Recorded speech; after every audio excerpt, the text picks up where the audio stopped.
निघळण्याची शक्यता आहे। आषाढी एकादशीला मुख्यमंत्री पूजेला येतील, पण मंदिर परिसरातील सर्व व्यापारी दशमीला रात्री 8 वाजल्यापासून एकादशीच्या सकाळी 8 वाजेपर्यंत दुकानांवर काळे झेंडे लावून दुकानं बंद ठेवून निषेध नोंदवणार आहेत, असा इशारा कॉरिडॉर बाधित व्यापारी बाबा महाजन यांनी दिला।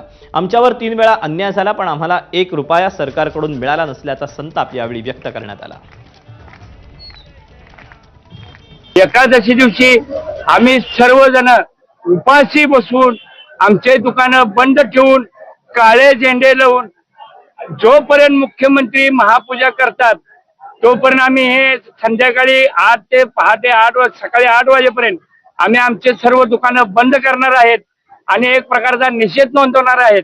माझा वडील घर जागा देऊन मेला, माझा आजोबा दिवं देऊन मेला, ह्याचा 1 रुपया सुद्धा तुम्ही मला महाराष्ट्र शासनाने दिला नाही। ह्या सगळ्या गोष्टीला आम्ही वैतागलेलो आहोत। आमचं जीवन मुश्किल झालेलं आहे। देवेंद्र फडणवीस यांनी आमच्याशी स्वतः बोला, आम्ही कुणाकडे जाणार नाही। आणि यासोबतच बुलेटिनमध्ये वेळ झाली, छोट्याशा ब्रेकची अपडेट घेऊन लगेच परत येतोय।